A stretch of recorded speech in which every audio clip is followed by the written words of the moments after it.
Good afternoon बच्चों।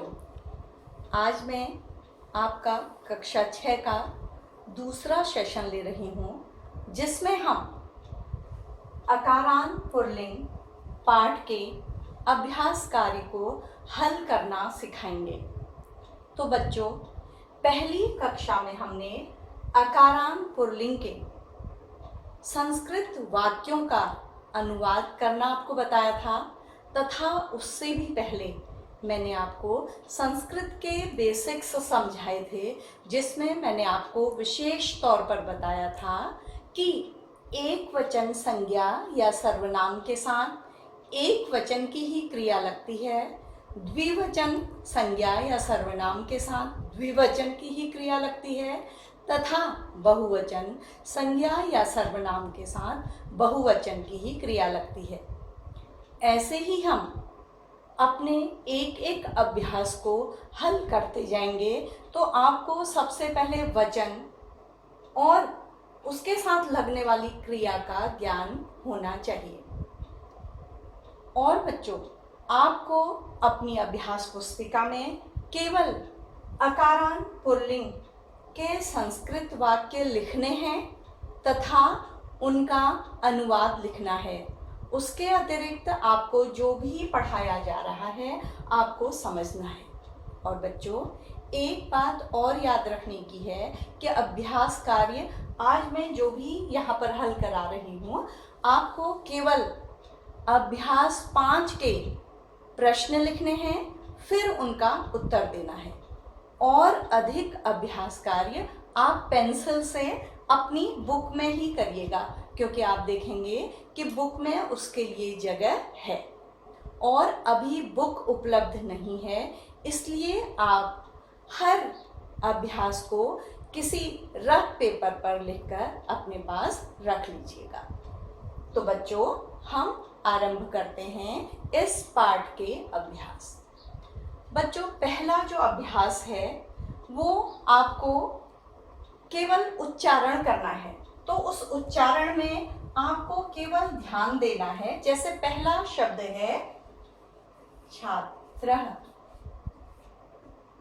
आपको हिंदी आती है तो आपको इस शब्द को संस्कृत में उच्चारण करने के लिए विसर्ग पर ध्यान देना है।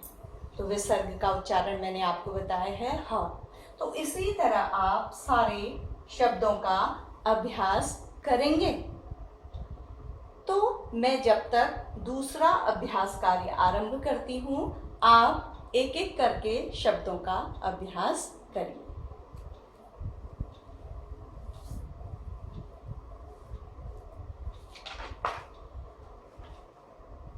हमारा दूसरा अभ्यास है चित्रों को देखकर उत्तरों को लिखना। ये आपको स्वयं करना होगा और कुछ भी नहीं करना है, केवल चित्रों के नीचे लिखे हुए शब्दों का अभ्यास करना है और उन्हें पहचानना है। तो बच्चों, इसके पश्चात हम अभ्यास 2 के क भाग में आते हैं। अभ्यास 2 के क भाग में, जिसमें आपको सबसे पहले चषकः एक शब्द देकर उसको किस तरह से आपको हल करना है ये सिखाया गया है। तो बच्चों, इसके लिए मैं आपको बताऊंगी। जैसे हमारा दूसरा शब्द बन रहा है शौचिकः, तो उसको कैसे आप जोड़कर लिखेंगे। तो उसमें आप देखिए, आपके सम्मुख दिखाई दे रहा होगा स, उसमें हलंत लगा हुआ। हलंत का मतलब है बच्चों, ये जो हमारा व्यंजन है ये अ के साथ अंत नहीं हो रहा है, ये व्यंजन में ही अंत हो जा रहा है। फिर हमारा शब्द है, वर्ण है औ। तो स और औ मिलकर क्या हो जाते हैं, सौ।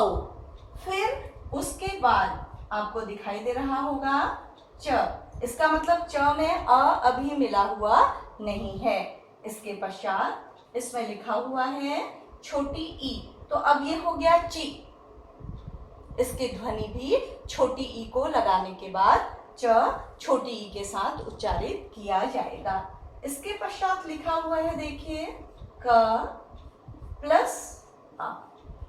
तो आप इसको अपने आप जब उच्चारण करेंगे तो ये हो जाएगा शौचिक, और फिर आपको दिखाई दे रहा होगा विसर्ग, तो पूरा मिलकर क्या हो जाएगा, ये शौचिकः। आपने पढ़ा था ना इस शब्द को, इसका तात्पर्य था दर्जी। तो बच्चों इसी तरह से आपको और शब्दों को भी तोड़ना सीखना है। फिर से आप एक बार मैं आपको एक साधारण कोई भी शब्द लेकर सिखा देती हूँ। जैसे मान लीजिए आपका नाम है समर, तो बच्चों इसमें कहीं भी अ के अतिरिक्त कोई ध्वनि नहीं है, तो आप लिखेंगे स प्लस अ प्लस म प्लस अ प्लस र प्लस अ, तो ये हो जाएगा समर। तो आप जब धीरे से अपने आप बोलेंगे तो ये ध्वनियां आपको स्वयं समझ में आ जाएंगी। इसके बाद आप इन शब्दों को खुद ही करने का प्रयत्न करेंगे, जिनको कक्षा में चेक किया जाएगा। तो बच्चों इसके पश्चात हम आते हैं अभ्यास ख पर। इसमें देखिए आपको शब्दों को पूरा पूरा दिया गया है, उन्हें आपको तोड़कर लिखना है। पहले टूटे हुए वर्ण दिए गए थे जिनसे आपको शब्द बनाना था, अब आपको दिए गए हैं पूरे वर्ण।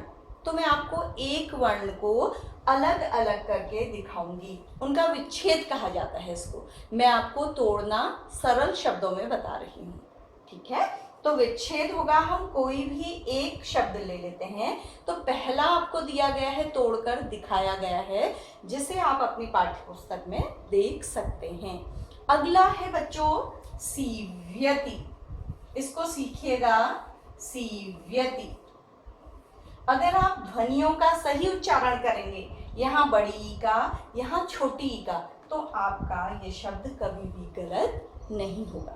तो बच्चों सबसे पहले हम इसको तोड़ना सीखते हैं और अन्य शब्दों को आप खुद ही तोड़ना सीखेंगे। तो देखिए स, ये आधा है, इसमें अभी स्वर नहीं मिला है।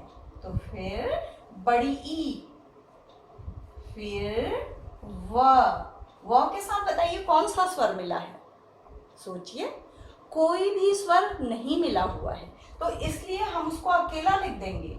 इसके पश्चात य, फिर अ, फिर त, और फिर छोटी ई। सॉरी बच्चों। तो ये बन गया सीव्यति। तो अब हम अपने इस अभ्यास को स्वयं ही हल करेंगे। इसके पश्चात हमारा तीसरा अभ्यास आरंभ होता है, जिसमें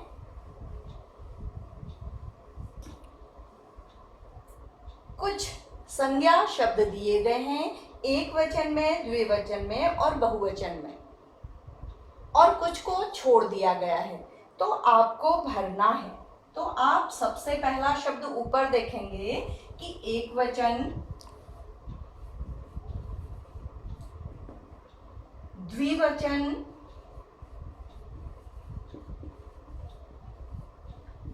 तथा बहुवचन में लिखा गया है। तो आप उसको बिल्कुल इसी को देखकर तो आप अपने सारे शब्दों को उसमें भर लेंगे। जैसे अंतिम शब्द को देखिए, वो हो जाएगा मयूरः, मयूरौ, मयूराः। इसका मतलब आपको मैंने बता रखा है, एक वचन, द्विवचन, बहुवचन। तो बच्चों आपका अभ्यास 3 भी पूरा हो गया है। हम इस अभ्यास के अगले अभ्यासों को अपने अगले वीडियो में आपको हल करना बताते हैं।